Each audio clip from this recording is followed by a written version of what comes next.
Hello, guys. Thank you so much for tuning in. This is Branded A Killer. My name is Brandy. And my name is Haley. And this podcast is sponsored by no one. Because we fucking suck. we fucking suck bad. Maybe someday. One day we will be standing in line. Or no, that's wrong. That's wrong. What? We'll be doing something. I don't know. We're going to have standing in line to see the show tonight, and there's a line. See, I gotta stop fidgeting with stuff because I'll you do, yeah. Let me take this away from you. I'll be over here flipping it around. So tonight's episode is going to be about Darley Routiere. Is that how you say it? Yes. And she is the Texas mother who was accused, actually convicted of killing her two boys, Devon and Damon. Yes. There's a lot of D names. Yes. Because I kept getting confused because her name's Darley, obviously. Yeah. Darley, Darren, Devon, Damon, and Drake is Drake is the youngest. Yep. And I was stalking him on Instagram. Drake, were you? Yeah. I was thinking about him earlier when I was doing some research and I was watching, and she was like, yeah, I haven't gotten to hold him since he was 8 months old. Yep. And I was like, he's probably like in his 20s now. I was like, I wonder where he is. So he's on Instagram. Yeah, and Facebook, and so's Darren. I looked them all up. Really? Yeah, I was creeping. And he must like women that look like his mom because his girlfriend is blonde with big tits. Oh, yeah? Yeah. Does he ever like post about his mom? Or? It's like his Facebook shut down. Like it's tight. You ain't getting into it. What about his Instagram? His same thing. He has to follow you or follow him. Approve him or whatever. But or approve you. You get enough of a sense when you're looking on his Facebook and everything that hey. You can see his pictures and damn, they be walking in the mountains hiking. They be hiking a lot. They go mountain hiking. Even the dad, he looked kind of chunky in all the videos, and then when I seen him, I was like, shit, he's getting old, Darren's getting old. He was never really like, I felt like she was too pretty for him, to be completely honest with you. Well, he had that 90s mohawk, that 90s mullet going on. The good thing about this is that we really know this case. So, starting with Darley, I didn't really do a whole bunch of background into Darren. I just know that Darley's, first name was Darlie Lynn Peck, and then, of course, when she married Darren, she became Routiere. But she's actually from, was born in, Pennsylvania. Did you know that her mom's name is also Darley? Yes, that's the first time. I was like, damn. She straight up named her baby after her. Yeah, and her mom is so sweet. Bitch. Yeah, that's what I would do. Yeah, I felt really bad for her mom when I was watching a lot of interviews and stuff. And her sister. She has a sister, too. So she was born January 4th of 1990 in... 1990? Or...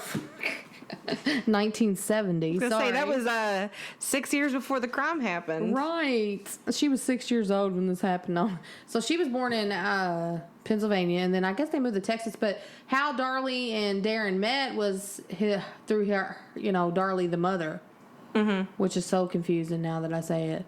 Darley's mother, Darley. Just say Darley's mother. Darley's mother. She doesn't have to have a name. Introduced them at her work. I guess Darren was working there as a pizza delivery boy, and I may even have that completely wrong. It might not even be pizza, but we're just going to pretend it is.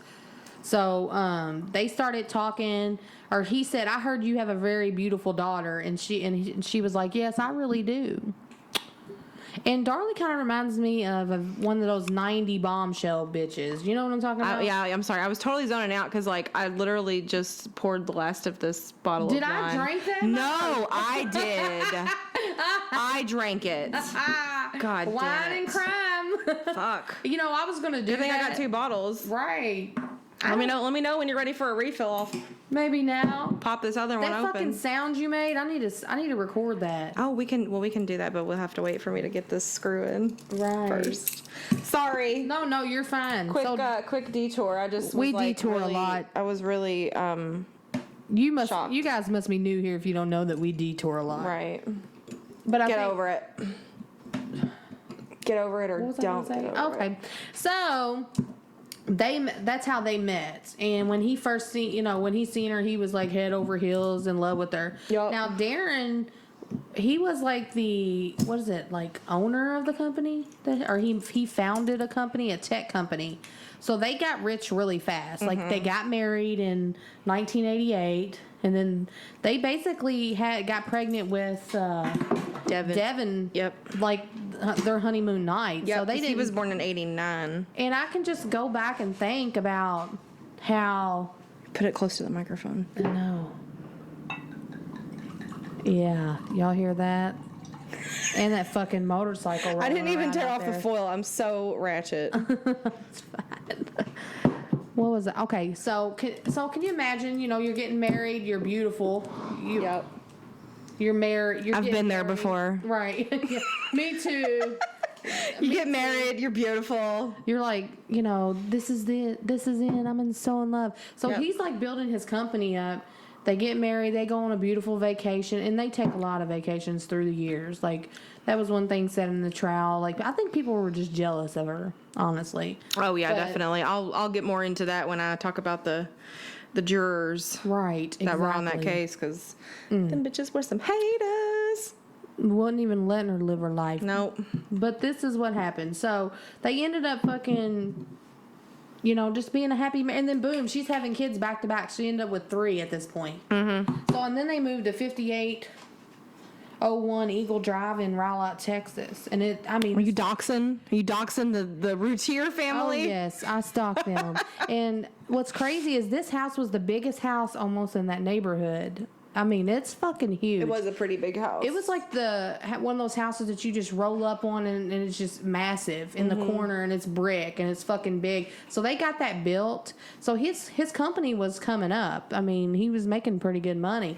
So I'm still not sure if she got a boob job. Did she? No, she did get a boob job. Yes, because I was going to say that because that's exactly what one of the jurors were talking about when they were talking about why they found her guilty, and they were like, she spent $2,000 on a boob job. Who spends $2,000 on a boob job? Like, a lot of people, actually, a lot of more people than you know they spend 8 or get 10 boob grand jobs, now. Right. and now people get fake butts now. Right. I'd get a fake butt if I had the money. I would too. I don't need a boob job, but I think I could use some. I want a tummy tuck. Yes, me too, and I don't know what a chin job. Yeah, I have one of these bands back here that you suck your face up with. Like, I have it over there. But I've seen the one and it's like you go like this. Yeah, it just or feels something. So I don't weird. know.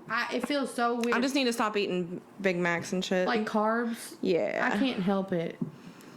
So of course, Darlie didn't have no issue with eating, but I think she was kind of like insecure after she had Drake because she was on a ton of antihistamine, speed. Basically, you remember those fin things? You may be sorry, too young. I'm having a coughing attack. Fin. It's like back in the day, they used to have these little. You go into the like grocery store or like little fucking corner store, and you would get like little mini thins. They're like mini little pick-me-ups. Oh, mini thin. What do you mean? 5-hour energies, but they were in a pill form. They're like they would kind of like speed you up. So it was like legal meth, basically. Huh. So you could just go, and my mom did that shit before she got on the hard drugs, but you just go in the store. So that's what she was on when all this shit went down, because they tested her blood, and she did have a good so as I was reading the discovery, this is beforehand, they found a lot of weed, in her system, and she had but back then in the 90s it wasn't like how it was now, so people were thinking she was on all kind of shits, but we'll get to that in a minute. So all her friends, all her family, all said that she was a doting mom, like a great mom. Never had. That's what I've heard from a lot of people that I've. Yeah, kids. A lot of people that I've spoken to directly. No, right. A lot of people that I've watched in interviews that knew her. Yeah, she was very. But it's kind of seemed like no one would have suspected what was to come. Right. Yeah. Exactly. And I'm still on the fence. Maybe once I talk it out with you, I may. I'm on the fence too. Maybe we can help each other get to where we need to feel about, and maybe somebody else. This case has stressed me out a lot the past few days. Same. Going back and forth with myself and being like, what the actual fuck happened? Yeah, like why it's killing me. Fuck? Like, and then you're going over all these scenarios in your head.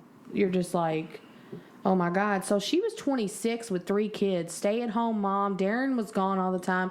She was at home keeping a clean house. She was a team mom at everything. I mean, do you know how hard it is to do all that stuff? It's a lot. No, because I don't have children. It's a lot. So I don't know. I don't even do that shit. But I can imagine. That's why I don't have kids. You have to be on some kind of upper to do everything that those fucking moms do. That's why they steal their kids' Adderall. Because they're fucking going 1,000,000 miles a minute, sleeping 3 or 4 hours a night. They're not sleeping good. Your entire, the first 7 years is fucking crazy, and she's right in the mix. I think her oldest one was 6. Mm-hmm. He was 6, about to turn 7. Yeah, he was about to turn 7. Oh, God. So, that night, it come to find out they were all downstairs, actually.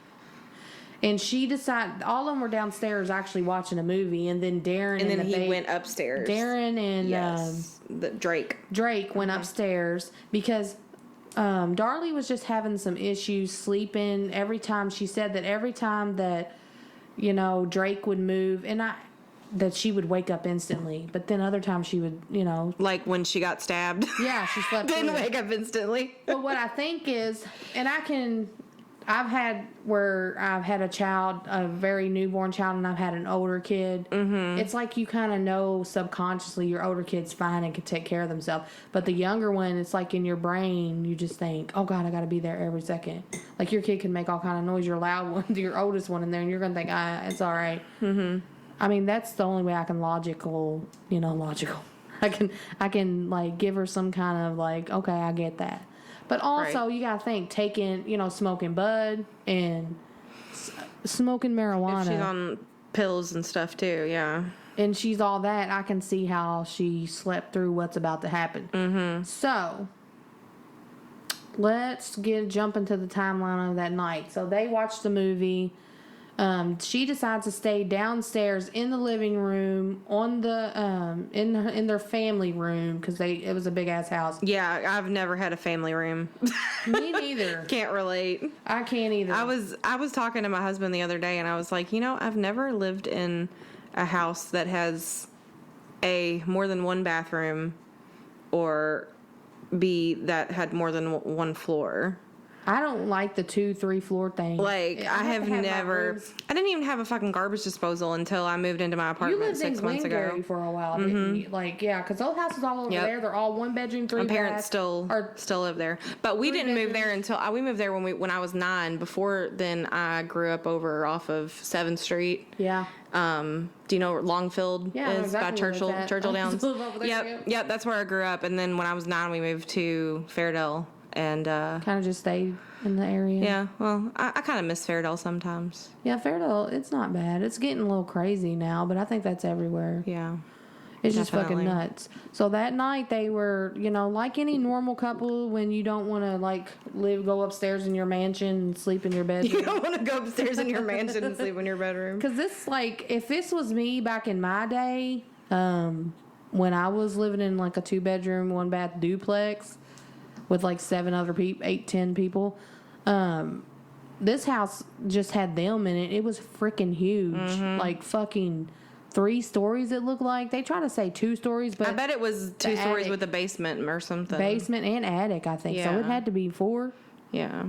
I don't know. It was huge. So they go upstairs. Darren and Drake go upstairs.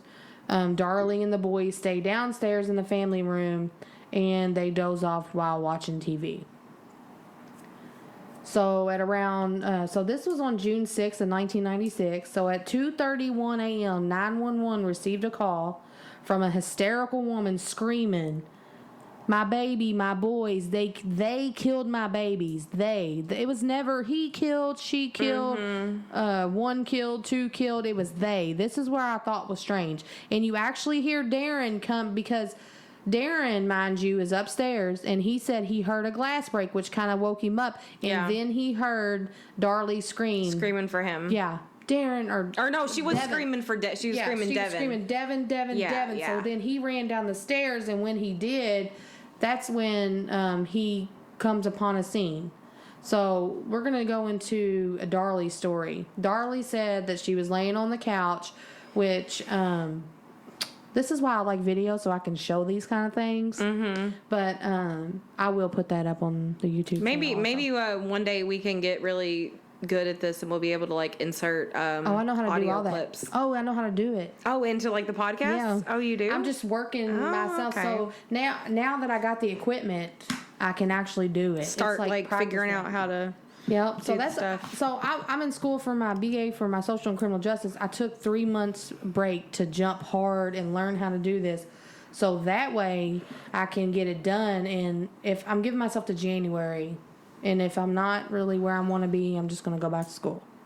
But I like this. So, all right. Darley's laying on the fucking couch. She's asleep. She's laying on the motherfucking couch. So she said what she remembers is that she woke up to Devon touching her right shoulder saying, "Mommy, Mommy." Mm-hmm. Now, this was, mind you, that was her second story. Yeah. Right? She had a few different versions. But I will say they didn't really change all that much. And they also didn't check to see why she was so confused. Right. I think, let me just tell the story and then I'll tell you what I think. All right, so she's laying on the couch. She said that this is her story. She said that she was awoken by Damon and she heard him say, "Mommy, Mommy, Mommy." And she looks up, and when she does, she looks down by her feet and she sees a man walking away, like away from the couch, like out of the family room. Yeah. So then she gets up, follows the man into, like, through her kitchen, into a utility room, into their garage. I don't know what her mind frame was then, because I'm sitting there thinking, like, you got me fucked up. I'm playing asleep. Well, and I just don't understand why she just, like, calmly got up and just walked after him. You know what I mean? Yeah. Like, don't you think that, like, if you found, like, someone was in your house, like, you would get up and, like... Or she could have thought it was Darren. Grab a fucking knife or something. Yeah. I always say that, you know, you don't know what you're going to do in a situation until you're in the situation. But my motherfucking ass is picking up a fucking knife. Something. Off top. If Maybe somebody that's is what in happened. my house. I think, well, let's get into theories in a second, because my ass, I'll go for days on some theories. Because there's so many with this case. It's crazy. So she follows, in her words, she follows the man into the laundry room. She ends up, she sees him go to the garage. She turns around at this point and is leaving out of the laundry room and sees the knife laying on the floor. At this time, she picks up the knife, sets it on the counter, walks back to the family room, flicks the light on, and then to her horror, blood's everywhere. Yeah. That's when she sees the first thing. That she's fucked up too. Yeah, the first thing she actually sees is that pot on her glass table that was between the couch and the love seat. Mm-hmm. And I'm guessing it was kind of above Devon's head, you know, where your table is, your couch, shit. She sees that knocked over, and that's when she looks down and she sees Devon laying on his back on the floor, blood everywhere. And that's when she sees Damon, the 5-year-old, laying down also. He's down on his, at this point, laying on his stomach. Mm-hmm. She starts screaming, "Devon, Devon, Devon, Devon." That's when Darren hears her upstairs scream Devon, and he comes running down. Now, this is where the story kind of gets iffy, because she said that he did not have his glasses on. He says he did. She said that he had no glasses on in his blue jeans. He said that he had his glasses and no blue jeans on, I guess shorts. I don't know what the fuck that has to do with the story, but he comes running down. At this point, she's already on the phone with 911, and she's freaking the fuck out. Yeah. She's basically like, "Oh my God, somebody fucking..." Honestly, like, most of the 911 call, you can't even really hear what she's saying, because she's just screaming so much. She's screaming, "They killed my kids." And then, this is another thing. You hear her say, "Who could have done this?" Mm-hmm. You hear her say that. You hear her say things like, they killed my kids, they stabbed my babies, it's my boys. She don't ever call them by the name, but which, I always don't take that with too much, you know, weight, because when the way that people talk and their mannerisms and things, like there's things that I say that's weird to other people. Like I'll always say, this is my cousin Nikki. And I do that to everybody. Doesn't mean that everybody already fucking knows she's my cousin. Why do I have to say there's my cousin Nikki? Or when you're talking about her, you say my cousin Nikki. Yeah. Or I mean. Do you see what I'm saying? Yeah, like, I have things like that. Maybe because they're so close in age, she considers them as together. Well, like last episode we had, I kept talking about my friend Stephanie. Yeah, my friend. You know, Stephanie. I could have just said my friend, or I could have just said Stephanie. But then I feel like if I said Stephanie, nobody would know who I'm talking about. Right. But I get what you're saying. Yeah. Yeah, I'm the same way. So I think that shouldn't be held up to anything. No. So at this point, she's screaming, please help me, they're dying. At this point, Darren tries to do CPR on Devon, and he says as he's pumping into his chest, nothing, blood shooting out. Yep. So this is a severely bloody crime scene. Like, at this point, one of them is at least still alive. So when EMS gets there, well, first, let me tell you the rest of the 911 call. She ends up saying, you know, they say, don't touch any weapons. If you see anything laying around, a knife or anything, don't touch it. She says, I've already touched it. You could have got prints. You know, I think that's more of her just being nervous and talking. Yeah. You know, because she's fucking in shock. Yeah. When a person's in shock, they either talk too much or they don't talk at all. Yeah, I don't think that was her being guilty. Right. You know, oh, I touched it. Like. Right, exactly. Come on. Yeah. So she's sitting there and she's like, oh, yeah, you know, please help. When are they going to be here? So then at one point, when the EMS or when the first responder pulls up, she gets... as he pulls up, he sees Darren run out of the house. Mm-hmm. And, of course, he don't know if that's the killer or nothing. So he's like, hey, what the fuck? You know, and he's like, I got to go get a nurse over here. He said he was going to go get a nurse, and they didn't even question it. Yeah, like... They were just like, okay. Why didn't nobody... See you later. Sit the fuck here. So my question is, when a first responder pulls up, is that like when you call an ambulance and the fire truck people come first, and then you have to wait for the ambulance? Sometimes I feel like a first responder is just like a cop, a fire person, or a EMS or EMT. I mean, yeah. So they would be considered first responders. So it doesn't really, I guess it's whoever gets there first. But I read that the police had to go in first so that they could make sure that that the intruder wasn't still in the home. And then once he did make sure that the intruder was gone, there was no one in the house but her and the boys. Yeah. That's when he cleared it for that was the first responder EMS. Guy, right? Yes, they cleared it for EMS to come in and tend to the victims. So my thing is, all that tracking through, that had to mix some shit up, right? Yeah. Oh yeah, for sure. That had to contaminate. Because there were multiple. I mean, blood people was in and out. And she had white carpets, so this was a house that stayed tidy, stayed clean. Yeah, it wasn't dirty.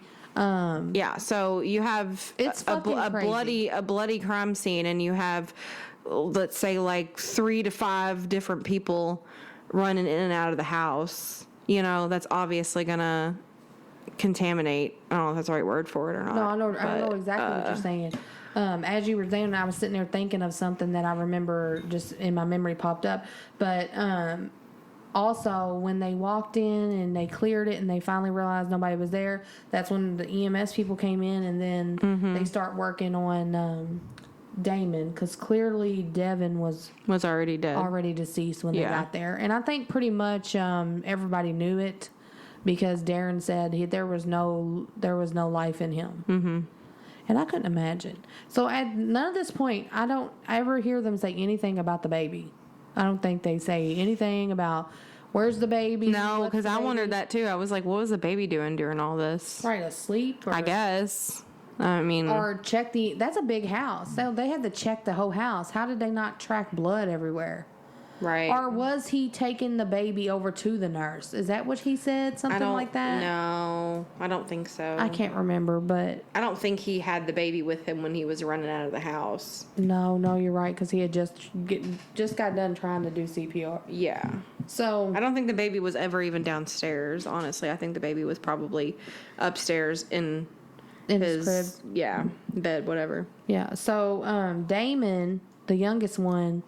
They get him at least somewhat stable enough to move, and they move him, and they start heading to Baylor Hospital there in Texas. Of course, he doesn't make it, and at this point, that's when everybody's starting to realize that Darley's injured too. Darley has a huge gash cut into her neck, through her chest, on her arm, so she's bleeding. They also said that part of her necklace was this is the part that I've always found strange. In her cut. Yeah. So, of course, it's not a secret. Darley was convicted of murdering them. So, and then we'll get into the theories about that. But so she has to go to the hospital, and she is in the surgery, and they said that it was like 1 centimeter from her carotid artery, which you have seconds. I don't even think it was centimeters. I think it was millimeters. Was it Yeah, 2 millimeters. 2 millimeters, yeah. Of her carotid artery. Mm-hmm. So they said it was a very, very crazy wound. She almost died. Later in the trial, they said it was superficial. Like, how is that superficial? No. Can't no fucking human do that. If it's 2 millimeters away from your carotid artery, then it's not superficial. No, you're right.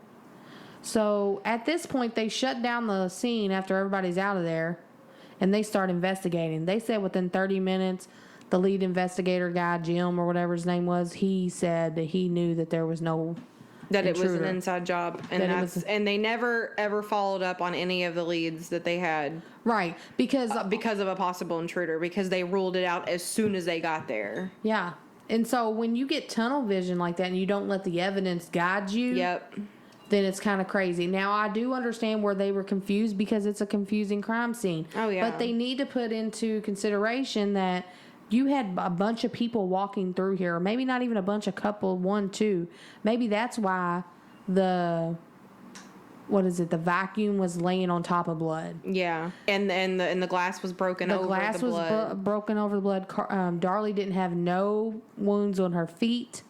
Also, somebody had tried to clean up blood from the sink when they sprayed luminol. When they sprayed on luminol, the sink, or they luminol on the sink. They sprayed luminol on the sink, and it showed blood. Mm-hmm. So when they sprayed luminol, it was lit up, and so there was blood there, but there was also blood that had been cleaned up. Why would an intruder do that? That's what exactly.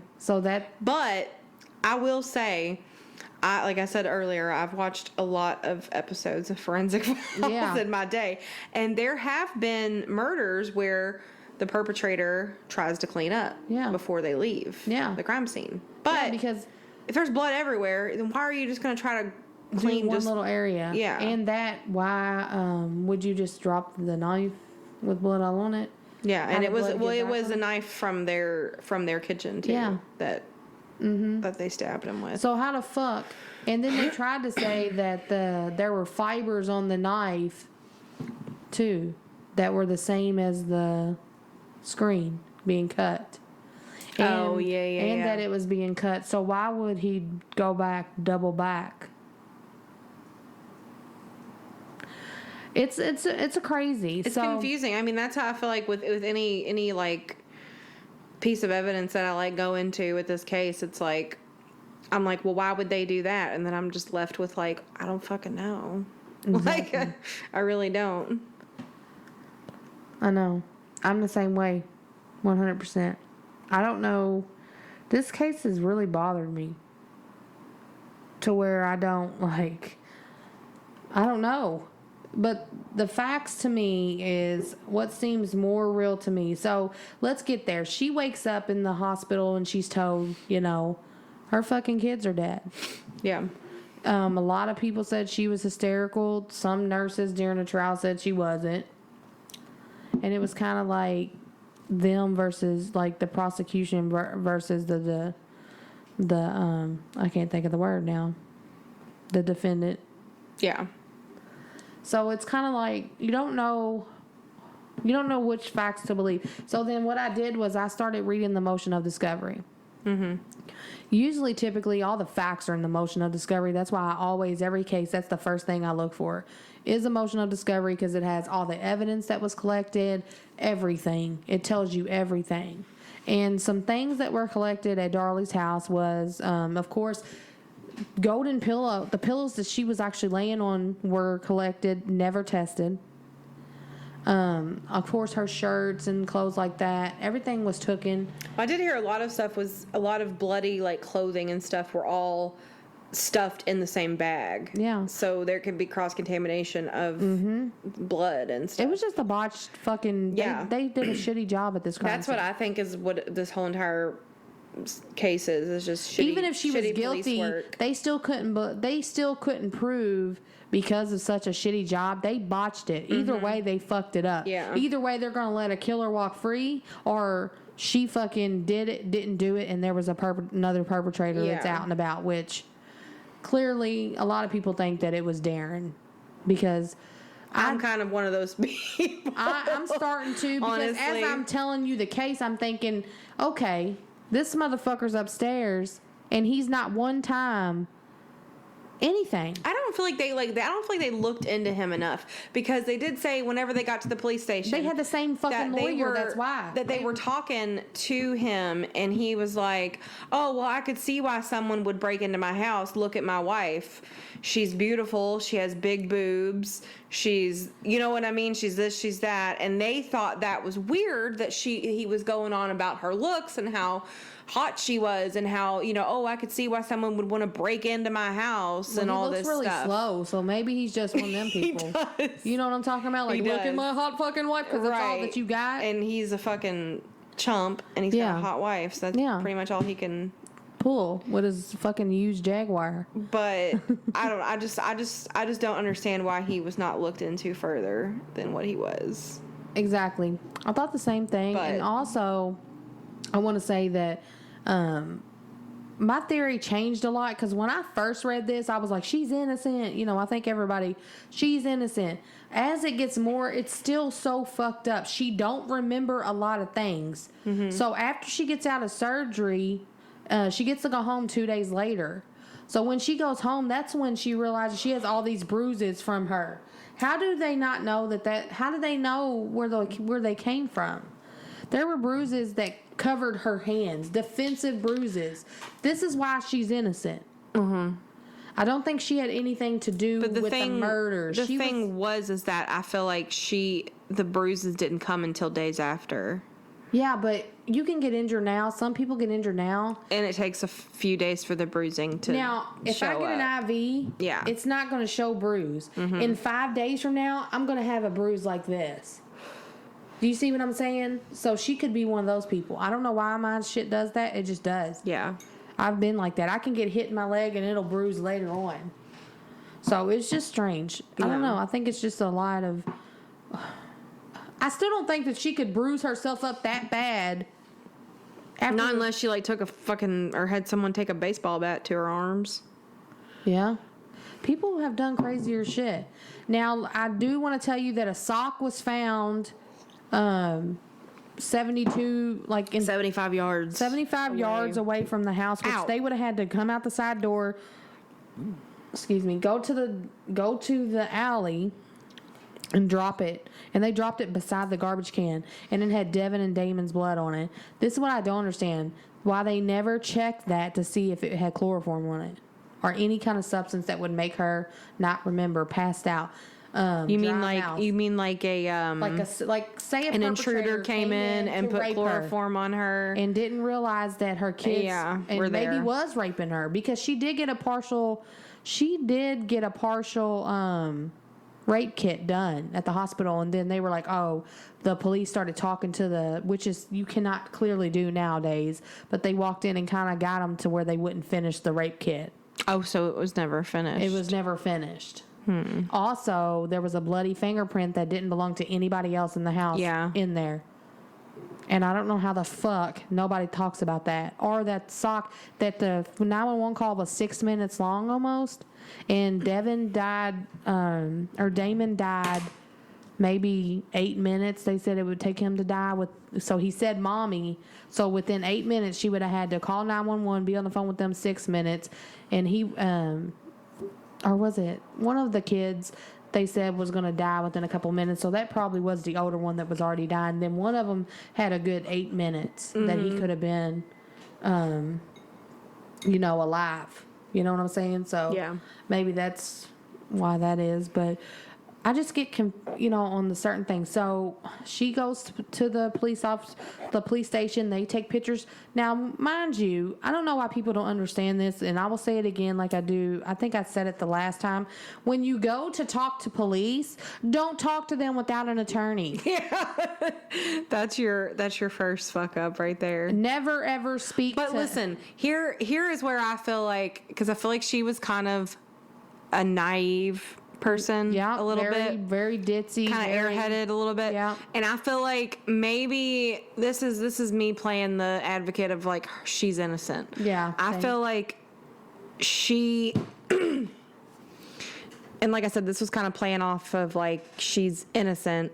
But maybe since she was kind of naive and didn't really know how, like, because a lot of people don't, like, and a lot of people aren't like how me and you are, and we know, like, because we've watched so many crime shows. We're analyzing everything. Yeah. So a lot of people don't listen to that and don't know those types of things.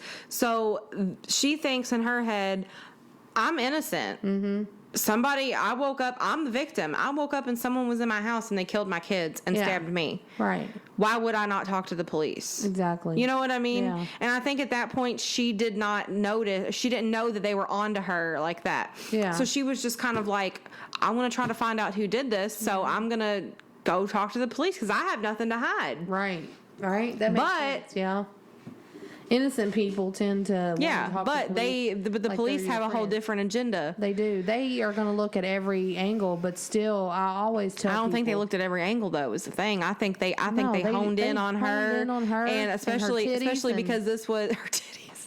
Especially because this was a case that was, I think it was about a year after the Susan Smith the case. Woman that drove her kids into the lakes. Yes, that black guy. Well, like if you don't know Susan Smith, she told someone that some guy came and like killed her kids and robbed her and all this stuff, and then a few weeks later, after she was like crying on TV, she confessed and said, I let my kids roll into the river. Right. Or roll into the lake. I drove them into the lake. Yeah. So. And then she tried to, you know why she did that? And this is why I think she's just a worthless piece of fucking shit. Susan Smith. Let me just stop for a second and talk about Susan Smith. She is the worst of the fucking worst. Because she was so lonely inside that when a man said, I don't want kids, she decided to drive her kids into a lake and jump out and let them, as they're strapped to a car seat, nowhere to go, die that way. Yeah.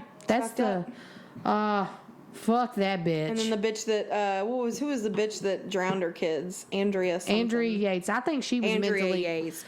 She was definitely fucking ill, crazy. But I think her husband should be charged with something because knowing she's that crazy, not helping her, having that many kids and being a stay-at-home mom, it doesn't make you a good mom when you have your kids 100% of the time. Yeah. It doesn't. People can get mad, say whatever you want to fucking say, but I had my kids before 100% of the time, and I was mentally drained. Yep. Drained. And when you don't take care of yourself, you become mentally fucking ill.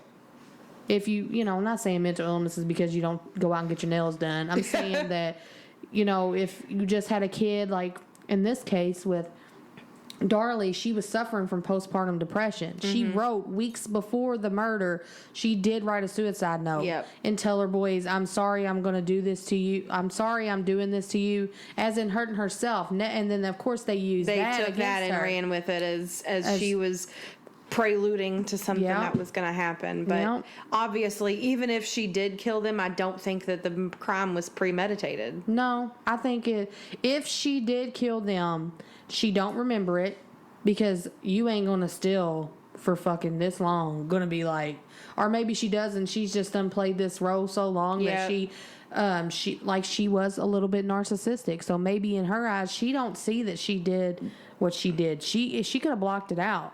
That can happen. Yeah, and let's talk about motive for a second. Right. Because so they were going broke because they spent so much fucking money trying to be lost. But I don't see money being a clear motive for this. And the reason why is because, okay, so Damon and Devon had about $5,000 apiece in life insurance. I see Devon or Darren having more motive than anybody. And Darley had $200,000, oh my God, $200,000 life insurance policy. Yeah. And so in order for her to be trying to get money, if that was her money, because the prosecution said that she killed them to preserve her lavish lifestyle. Right. How's that going to help her? So $10,000 ain't shit. So wouldn't she go up there and kill him? You can barely fucking bury your kids for $5,000 a piece. Mm-hmm. And this is the thing. Darren, that's husband, right? Mm-hmm. Not okay. I get the D names mixed up. Yeah. Darren had an $800,000 life insurance policy on Darley. Ding ding. No, this was his life insurance policy. Oh shit. So if she was really if she was really after money and a lavish lifestyle, bitch would have killed her husband. Or she could have been trying to, but he woke up when she was down there staging the scene after killing her kids. Why would she kill the kids though? Just to get rid of all of them. But she wouldn't get rid of all of them because she left the baby. She still has the baby. What I'm saying is what if, and this is people who's going to say this too, what if she was trying to do that but actually knocked the glass down? That would didn't make it up there in time. Didn't make it up there in time. He comes running down. Then she has to decide.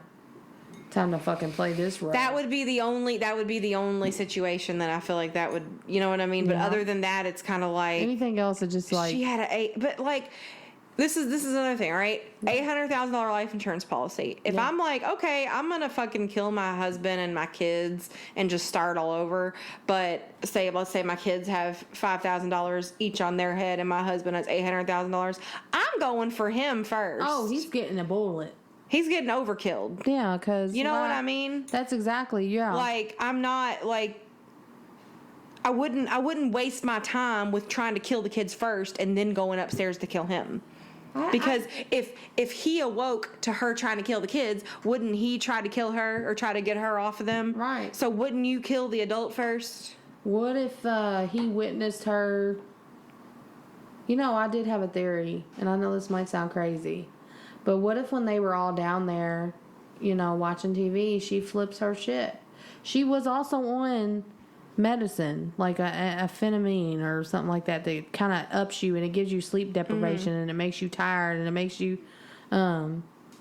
you just kind of like fucked up. What if she really fucking like snapped and lost it and he actually knows that she killed them, but he's just been protecting her?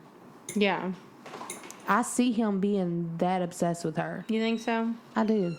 Because I think that he has Darren or Devin. What's Drake? Yeah, he has Drake. Drake is the baby, yeah. Of course, that's his boys. Yes, I believe that. But again, she was the one that took care of them all the time. I don't know. I guess that's me going back to thinking of every angle that I could play. Like, but then that kind of goes into shot that, you know, they had a certain time limit. Well, the moment they were stabbed, they were on a time limit. I just don't think that. I don't think there's a motive because... No, not for her. Yeah, there's a motive for him. There's definitely a motive for him. I mean, if he would have been injured too, then maybe I could see that, but... I just don't... This is what I don't understand. It had to be... Oh, and also, Darren was looking around to have somebody break into his house. For insurance. Right. Yeah, to get the money. Remember that. Because they were financially going down the fucking drain. Yeah. I mean, they had this huge ass house.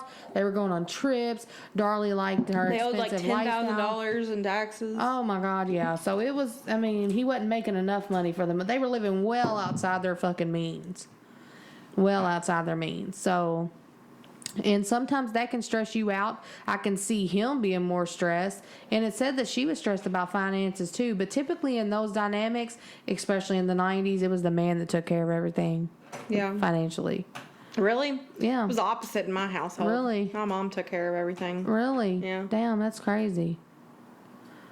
I would say back, maybe I think, well, The I 90s guess. is whenever, like, I feel like everything kind of started to shift Yeah. a little bit. Maybe. But he was the one making the money. He was the one spending it, too. Oh, well, she was spending it. Oh, fuck yeah. She was spending She had boob jobs. She had... dildos. That's another thing. She had all kind of dildos and Playboy or Playgirls, like naked men. Ew, I don't understand that. I don't understand. I look at women more than I would men. I know that sounds weird. No, but I think, yeah, as far as, like, gross. visually... I'm not going to buy a picture for a dick. No. You can get 74 of them. I never understood, like, the whole Playgirl thing. Me neither. Like, Playboy, I get it. Yeah, I get that too. But, like... the entire men just, I mean... It's gross. Don't look... I mean, it's not gross. It's my husband. Like, I get that. I'm saying, like, I love my husband and his peace, remember? But I'm saying, like, I never understood people just sending them out of joy. Here, look at this. Let me just flip this out on you and send you a picture of it. Yeah, it's not visually pleasing. You don't want to look at it in your inbox. Who the fuck would want to look at it in? And I never understood how women would be like, he has a nice butt. Why the fuck are you looking at his butt? This ain't like I look at girls' butts more than I do guys. I don't look. Yeah, I will. I'm very guilty of looking. I'm always looking at girls' butts. Like they walk by, I'm like, oh, damn, she got a fat ass. Yeah. Or sometimes my favorite thing is whenever like me and my husband are at Walmart or whatever, and like a girl will walk by, and I'll be like, oh, she left her ass at home. She like we're some pieces of shit. We're roasting people 24/7. That's what we do in our spare time. But I just feel like, I don't know, this case is so crazy. So, let's get to Darlie at the fucking funeral. Oh, or at the graveside birthday party. My favorite. Which for a while, like for the most of the day, okay, let's just say that the cops didn't get us a warrant to do what they did. They bugged the gravesite thinking that Darlie would go and admit, because that tells you right there they didn't fucking know who did it. So they thought that somebody would do a gravesite, thing. So what if, they have a memorial that day, and then it's Devon's 7th birthday. And Devon loves silly string. Like, they talk about it a lot. Yeah, said that. I don't think any kid loves silly string as much as they were putting it out, but now they have to go with it. You know what I'm saying? Well, they also heard that, obviously, it was Darlie's sister that brought the silly string. Oh, yeah? To the memorial service. And she brought it because they said it was a tradition that every year on the boys' birthdays, they would sing them happy birthday. Okay. And while they were singing happy birthday, everybody would spray them with silly string. Oh, okay. So they were trying to, I guess, somewhat like keep that tradition going by bringing the silly string.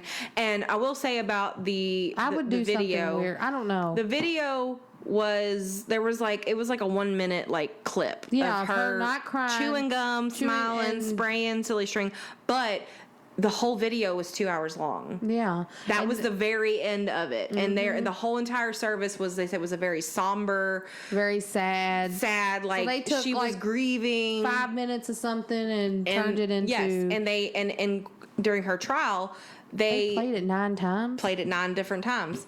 And they never played any other part of the video except for that one part that they played nine times. Yeah. Do you know what that's from? What is that? I always say that. It's from Ferris Bueller's Day Off. Oh, okay. When the principal's looking and he said he's been absent 9 times. Yeah, now I remember. Sorry, I always say that. You're fine.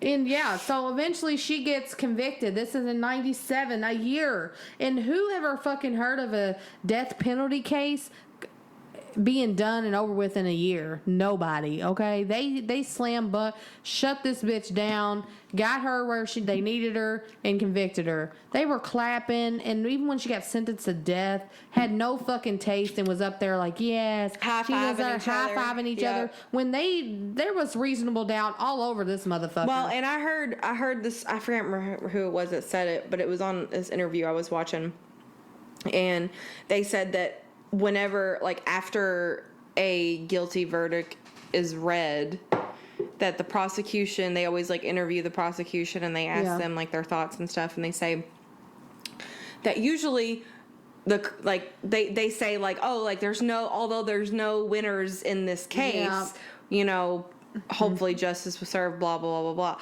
But that's not the type of attitude they had when they were asked about it. They were like, we fucking got her, you know what I mean? Like, they were happy, like, and that's not...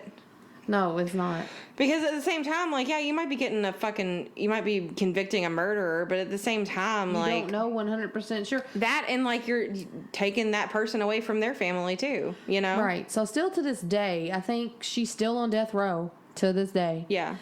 Just as early as 2018, they were sending off, they were trying to send off for a new trial. And they're waiting on DNA, but of course COVID's slowing everything down. So here's some reasons why the cops and everybody, there's a big majority that really thinks that she murdered them.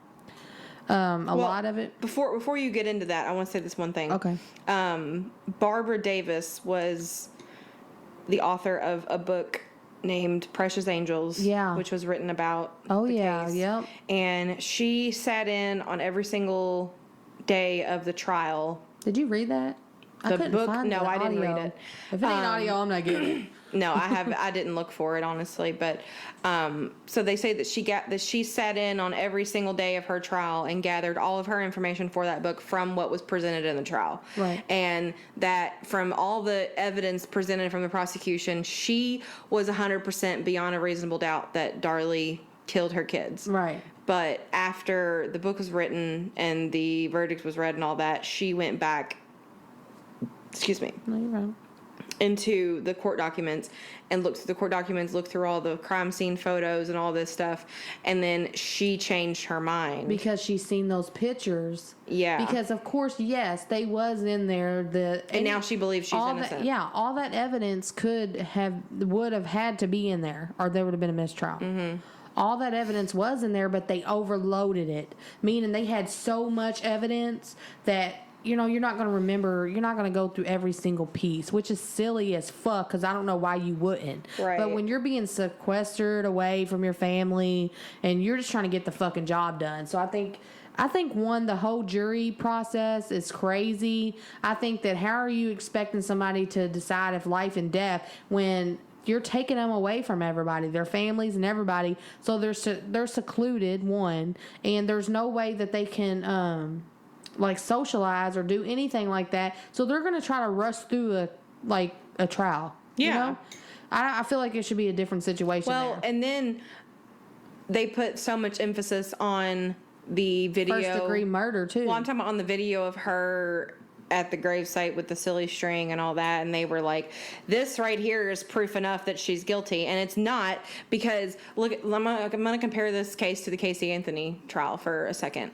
Right. Because there was this one video, and they basically like just convicted her off of how she acted from that video. Right. And it was like, okay, well, she was chewing gum. Okay, so you can't fucking chew gum after your kid gets murdered. Like, right. you can't joke around. You can't, you know what I mean? Like, some people use humor to deal with things. Yep. Yeah. So that, and then you want to look over here at Casey Anthony, who's out fucking getting the best life, tattoos, and fucking dancing on bars and shit, and then she gets fucking acquitted. Right. The fuck? And she actually fucking, we don't know, but I honestly don't think she... I know. You think she murdered... I don't think she murdered her intentionally. Kaylee? That's where they fucked up. I think that they... The problem with everything is they use... Okay, so you get one shot.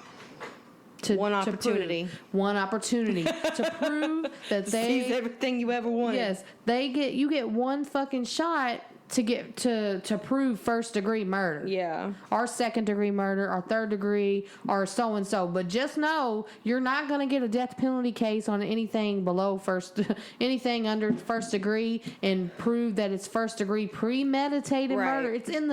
It's so fucking tricky how they do it in their words and their everything on how they need to. It's verbatim, words verbatim. You have to prove beyond reasonable doubt that you believe that Darley Routiere murdered her kids in cold blood, premeditated, the night of June 6, 1969. And that's what you have to prove. That's what they thought they was proving. 1996. Yeah, 1996. You said 1969. Oh, see, 1996. But you see what I'm saying? Like, yeah. So they hold that weight of those words. Mm-hmm. They're, like, in some instances, in some trials, people have went in with first degree, and if they couldn't prove first degree, they acquitted it. Yeah. And then they're fucked because they really believe they murdered somebody, but they don't believe it was first degree. Now, in some cases, you can go in and they say, well, we don't believe in first degree, but we want to do another charge. And some of those cases, I don't know the name of them yet, but some jurors can do that. And another thing is you can also request a trial by judge where you don't have jurors. And sometimes, in some cases, it's easier. Sometimes it's not. Yeah. But, I don't know. I think I would want a trial by judge because that's one person. I mean, I guess versus. Well, I don't know. A jury, you gotta have. But imagine all the shit that they had to look over, and they only had less than a year, because you're trying to pick people to be on the jury. You're picking certain people. And another thing, she was in a very. They moved it to a very conservative Kerrville, town, Texas. Yeah. Very conservative. Let me just tell you, Texas is a very conservative Texas state. conservative state altogether, yeah. Because that's where George Bush is from. So, let me just say that. That's where all the celebrities are moving that are, like, sick of California's shit. Oh, yeah. Like Joe Rogan and all them. Yeah. They're all moving to Texas. Yeah. I like Texas. It was pretty. I just don't like hurricanes and shit. So, I'm not trying to... There's hurricanes in Texas? Oh, fuck yeah. Down there by the... I'm really bad with geography. No, you're fine. I don't feel like there's even an ocean in Texas. Oh, yeah. It's all over the Gulf of Mexico. That's true. But they ended up, basically, they couldn't prove, They couldn't... I think that with all the information they had, it was just too much. It got weighted down. They didn't see the pictures. One juror, after he convicted her, he come back and said the same thing. If I would have seen those pictures of her bruises on her hands, on the top of her fucking hands, even the arm cut was a defense cut. Yep. I mean, she had bruises. Because it went to the bone. Because it's like she's fighting like this. Yep. Who the fuck was on top of her? We don't know. Do you think it was Darren? I don't think. That's where I start thinking that it had to be somebody. There was a serial killer. I kind of think that it might have been like Darren was behind it, but maybe he like hired somebody. But didn't ask him for a day, didn't tell him, and maybe something got... But that still don't make sense. But then, what doesn't make sense to me is the fact that... Maybe they seen her laying on the couch and they wanted to rape her. The boy's injuries were a lot more... serious than hers. And like, if you try to think in the head of like someone who's like breaking in someone's house, why the fuck are you stabbing the kids that many times? They weren't obviously there for jewelry or because all the shit was still there. Yeah. So they weren't there to rob her. So like, what were they there for? Think of yourself, like put yourself in the shoes of like the intruder, and let's say that like you get inside and you see a mom and you see two boys sleeping on the ground. If you are like thinking like, oh, I'm gonna kill these people, who would you go after first? The mom, right? Yeah. You wouldn't go after the kids first. I don't know. I think I would go after the kids because they're loud and would wake the mom up. Who's gonna fight me more? Or wake anybody else up in the house. No. Hold on. You're saying the kids would be loud. Like if you killed the kids first, they would be loud and woke up the mom. No, like what if I was trying to kill the mom and the kids woke up screaming while you were killing the mom? While I was killing the mom and woke the dad up. But you would have to know there's a fucking man there. Exactly. So they had to be watching.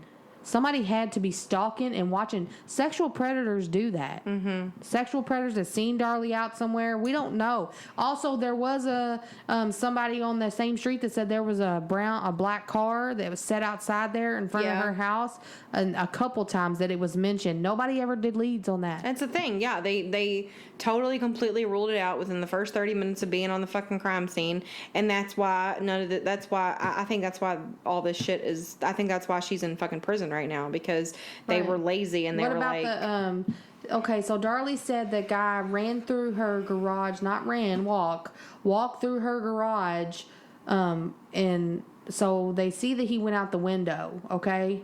If he went out the window, right next to the window was a gate to put you out to the side yard, okay? Mm-hmm. It was heavy as fuck, okay? Like, it was a janky little gate. They always said something was wrong with that gate. It was fucked up. It was heavy. It was fucked up. That, and there was a motion detector light. When the cops went through that gate, the motion detector light clicked on. They said in the short amount of time that motion detector light, they had it tested that if somebody walked through that gate like they said, that motion detector light would still have been on and not come on when they walked through it. Mm-hmm. And then there's shit like no dust was discovered. Oh, the window. Yeah, but how did they know that? I didn't see no fucking dust down there. First, did you? The first thing was they said they tried to say that the screen was cut from the inside. Yeah. Then they were like, okay, it wasn't cut from the inside, it was cut from the outside. Right. But then they were like, okay, well, there's mulch underneath that window, so the mulch would have been disturbed.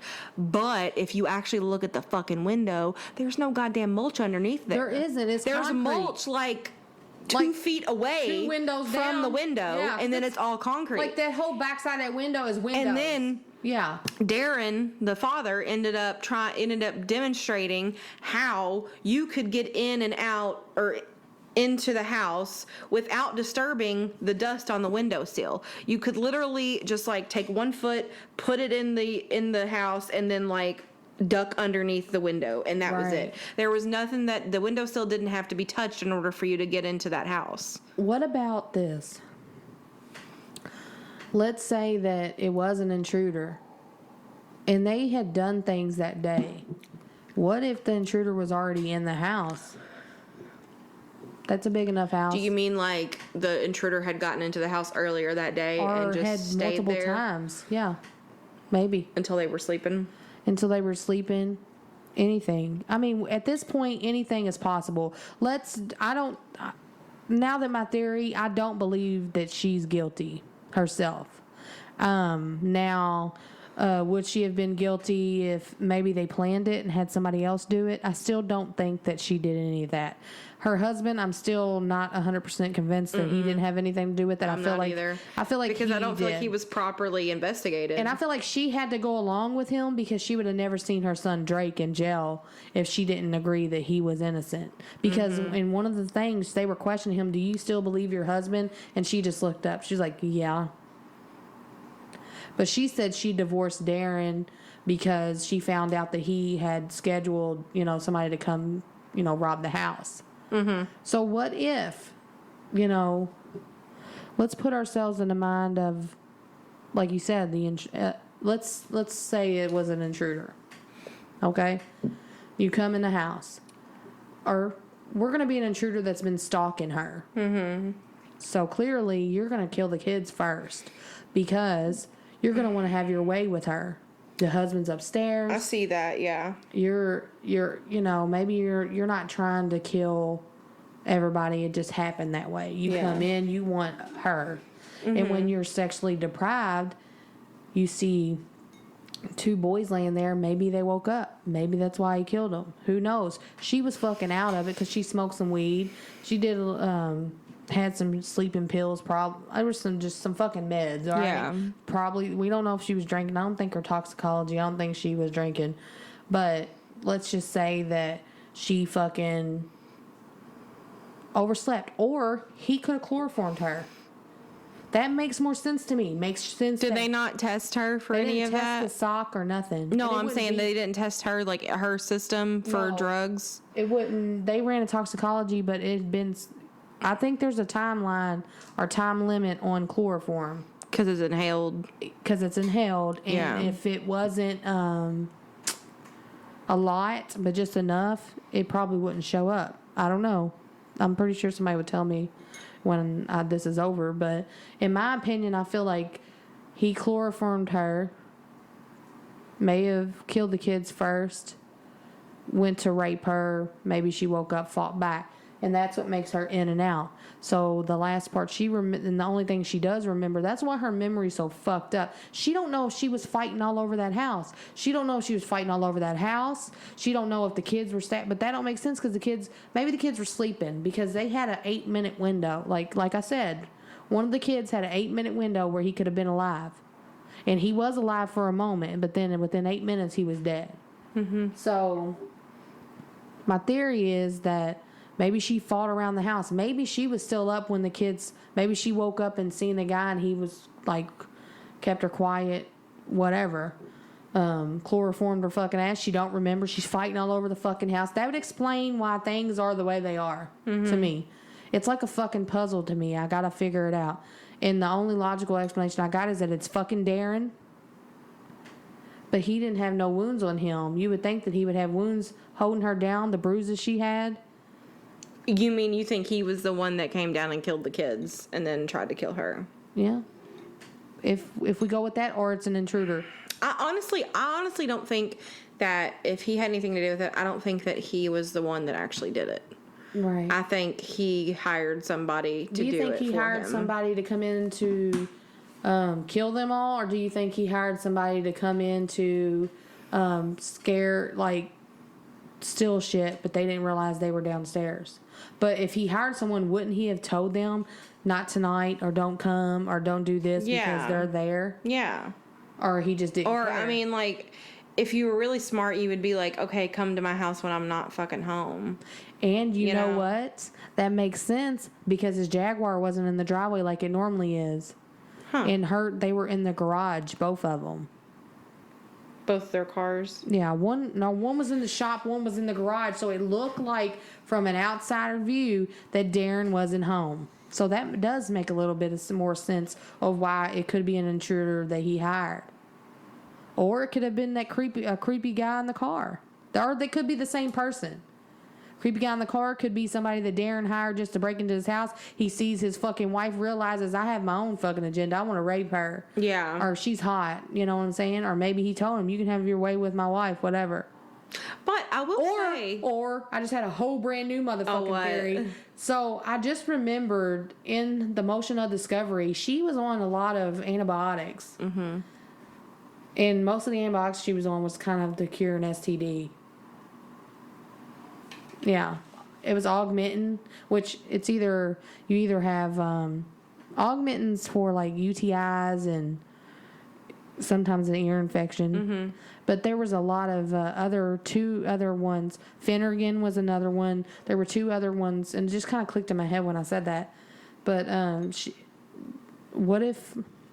Phenergan is what you take when you have an STD? When you're nauseous. No. You take Phenergan when you're nauseous. Oh, yeah, I knew that. I didn't know if it was like... but you take it with Augmentin and stuff because it's a strong antibiotic and a lot of penicillin. So you're saying that she was cheating on him? No. I don't know what I'm saying. Well, if she had an STD, then she was cheating on him. Maybe they were swingers. Or he was cheating on her. Maybe they were swingers and he set up to have her like a rape scenario and not realize it turned into that. It could be a multitude of things. But then that wouldn't discover a lot of things. Or they could have both planned it. Yeah, they could have both been on it together. And that makes some sense to me too. But it really, but does it though? Because like, what is the motive? $10,000? Right. Yeah, and you're gonna spend that to bury him. You gotta really trust someone because they're not gonna. Especially you can't testify against your husband anyway. And I just always found it really weird how if they say that she was the one that killed the kids, why did she not kill the baby too? Yeah. Because the baby would have been the most of a burden on her. Yeah, right, exactly. Than the older two. So why would she just specifically go after them two? Actually, no. No? Older kids are a lot more difficult than babies once you get them. He was 7 months old. He was right at that stage where you were sleeping through the night. It's kind of more peaceful.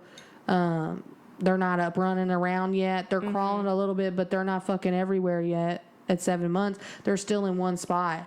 With the other kids, you're moving around. She was also really depressed about her weight. She was trying to lose all of her weight that she just had with Darren. Yeah. Which could lead into the whole she snapped and fucking killed them. There's a lot of theories, and I think we touched base on every one that there possibly is out there. So we have Darren as the main killer, or Darren hired somebody. Mm-hmm. Or it was fucking Darlie that snapped. There's no fucking in between. But there's a lot of evidence going against... Or it was an actual intruder. Or, which is like an 85% chance to me. Seems like it was a spur of the moment fucking somebody breaking in. Yeah. Realized that a burglary gone wrong. Because there but was. Then at the same time, you feel like wouldn't they even if the burglary I can't say that word. If it's one person, even if it went wrong, do you think they would still not take the shit that was just sitting there? You know what I mean, like the jewelry and stuff. And they were just like, fuck it. They probably jumped in, was going to rape her or going to do those things, but shit got out of hand. They ran back out. Maybe he didn't have nothing to do with it. Maybe it was just an intruder who's seen a big house, no car out front, had cased it the day before or a couple days before, and you know that it's a mother, and you never see the dad because he's at work. You just scared the fucking shit out of me. So you basically just see, your mother and 2 kids. Mm-hmm. You don't see a baby. Because if she's outside playing with the kids, 9 times out of 10, her baby's probably inside, laying down, sleeping, taking a nap. So what if a intruder just drove by casing it, and he only sees a big titty blonde bitch with 2 fucking kids, and they think that her husband travels? Why are you in this big house? They don't know that much shit. There wasn't the internet back then. Yeah, that makes kind of more sense to me. I just prove reasonable doubt in every situation right here. That's how you know you shouldn't have casted death on somebody right there, or them be charged with it, because every scenario that we did is something that could have happened, and that's reasonable doubt. Right. So the foul, it should have been acquitted. Shouldn't even have been guilty. Is 100% guilty. Anything. Yeah. But it seems like more of an intruder. And there was, before we in this, there was a serial killer back then, and he did actually break into. His name's Tommy. Was it around the area? Yes, he did Texas. Even here in Lexington, he did a 13-year-old kid. What was his name? Tommy something. Hold on a second. I gotta look it up. I have it on my Hold on a moment. I looked it up last night. Tommy Lynn Sells. So Tommy Lynn Sells was a serial killer, and he raped. And his number of victims is between 22. He was arrested January 2nd of 2000. And he was accused of killing a little girl that was 13. And he was actually raped and molested a lot as a kid. And he was arrested in Texas. But he also killed somebody in Lexington, Kentucky. A girl. So, but you want to hear what his main case was? What? He broke into somebody's house just because, stabbed and killed her kid, and left. And the mom went to prison for life. And finally, when he was arrested, after she had been in there some years, he admitted that it was him. He told them everything that he did, and she ended up getting acquitted. What murder was this? Hold on one second. That's crazy. Yeah, so this came, I was on Reddit, and oh my God, if you love true crime, Reddit is where you need to be. Yeah, I'm on Reddit. I am always on Reddit. So he was just a mean motherfucker. He broke into a house and stabbed this girl, slit this one girl's throat, and tried to run and get her to, he was going to kill her, but she took off running, throat bleeding and everything, and finds, help. Hold on a second.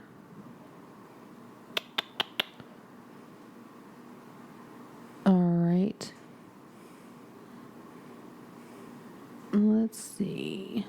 It says he committed his first murder at age 15 after breaking into a house. While in the house, he claims to have discovered a man performing fellatio. Or a child performing AKA a blowjob. Yeah. On a boy, and killed the man in a fit of rage. Yes, basically he said that he walked in on a man getting head from a kid, and he snapped. And if you don't know what fellatio is, it's kind of like where you're both sitting looking ahead, and they just lean over and kind of give you head. Is that like a different type? Fellatio is like a different type of blowjob? I thought fellatio was just a blowjob. Right. I didn't think it was a type of blowjob. It's kind of like, say if you were sitting right here beside me and I just went down. Yeah, I get that, but that's just a blowjob. Right? I mean, wait, what? But when you Google fellatio, that picture is what comes up. Oh, it is. Look at this. Look at fucking Wikipedia getting all graphic and shit. Right. Look at this. I know. I seen it. It was a fucking thick. That. Yeah. Yeah. Damn. Right there. So kind of like you're leaned down.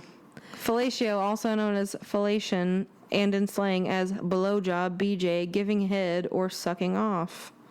Wow, we have turned into the dark side. Cute. Okay, so Tommy Lynn Sells, he was a drifter, and they called him the cross-country killer. Because he went through a bunch of different yes, towns. He would go through different towns just killing people. And that's the worst kind. But he was but I'm trying to find the, he spent his time, like, on his execution.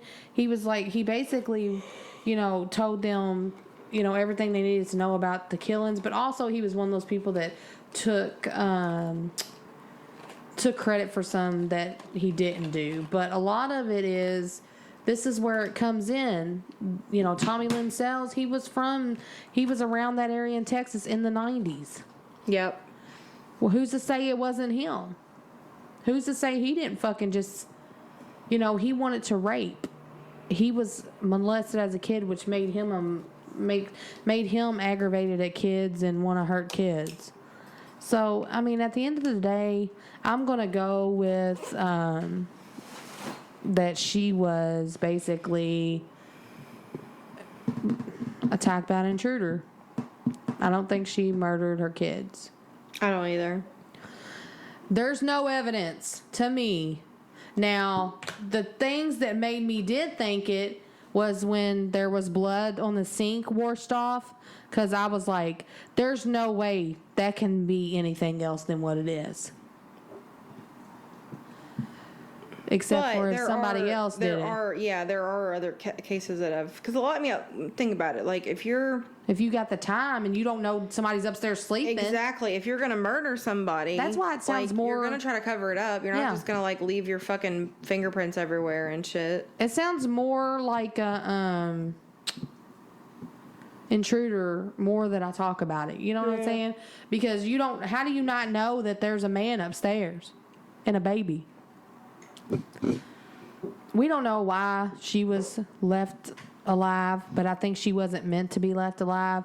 We don't know why somebody would just come in and kill her kids so crazy. That's what people can't get around their brains. They think, well, why was they stabbed so bad? Right, and she wasn't. Because one of the kids, and you know what's crazy, and it could have been just a crazy fucking person who had some, like, just related to a 6-year-old, is why the 6-year-old Devon had more stab wounds. He had 6.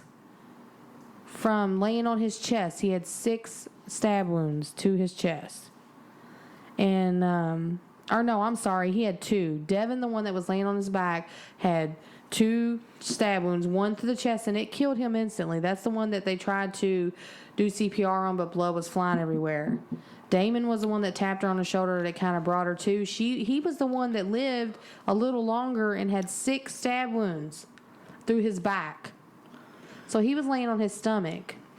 I just don't understand. I think that none of these cases that I don't think we understand, period. So it's kind of like a fucking sad situation. So it's kind of like, what do you do? So you can go and research cases like this, and you will see that 9 times out of 10, if she gets acquitted for this, if that DNA comes back and it's somebody, for one, she's got a case.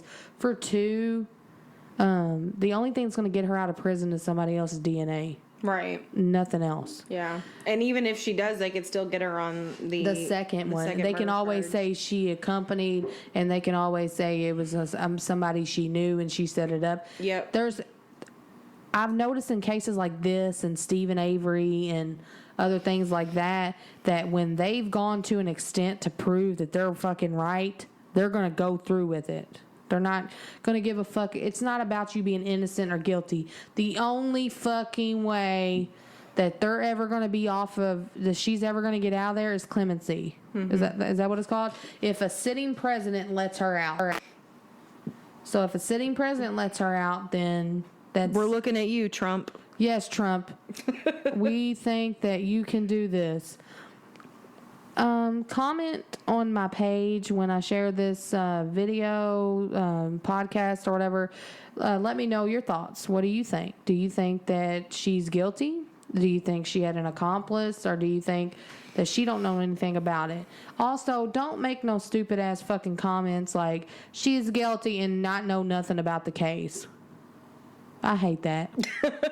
Don't you hate that when they don't know? They just go off. They just go off what everybody says. Yeah. Honestly, that's when I first saw this case. That's what I felt at first. Right. I went off of what everybody said, and I was like, "Oh, she killed him definitely." Right. Beyond I thought at first, yeah. But then I watched the fucking ABC 2020 episode about this case, and I was hearing a lot of from what the jurors were saying, and I just kind of felt like maybe she's not guilty. And now I'm kind of more leaning towards she's not guilty, but there are still some things that don't add up. So, how do you not know? I don't really have 100% for sure stance on this case. Even after all this, because I might change my mind tomorrow. Sure. Yeah, exactly. That's how it is with this case. You're just I listened to 70 fucking different documentaries, and most of the information is the same information, but every here and there you get a little bit of different information, and you're like, wait a minute, okay, this bitch is guilty. Yep, but then something else will happen. You're like, well, they just fucking made that up, or you know what I mean, or they. Yep. It's crazy. I think all in all, one thing everybody can agree on is that it was a shitty police job. It was a very shitty police job. The crime scene technicians don't need to have jobs. Yeah. Then what do you do in those situations also? I will end this podcast tonight by saying thank you guys. Thank you. Thank you for tuning in to us. We really being alive and not being murdered. And not trying to murder your whole family. I mean, that's pretty cool too that you made it through the day without feeling like you needed to harm anybody. I almost had to harm my dogs earlier. I want to let everybody know that this podcast is sponsored by Oliver Red Wine, the sweet drizzle taste that crimps down your throat and lets you know that you're still alive, and that you might not be tomorrow. Yeah, so live your days. Sponsored by Oliver. Sponsored by Oliver. Goodbye. No. See ya. Bye.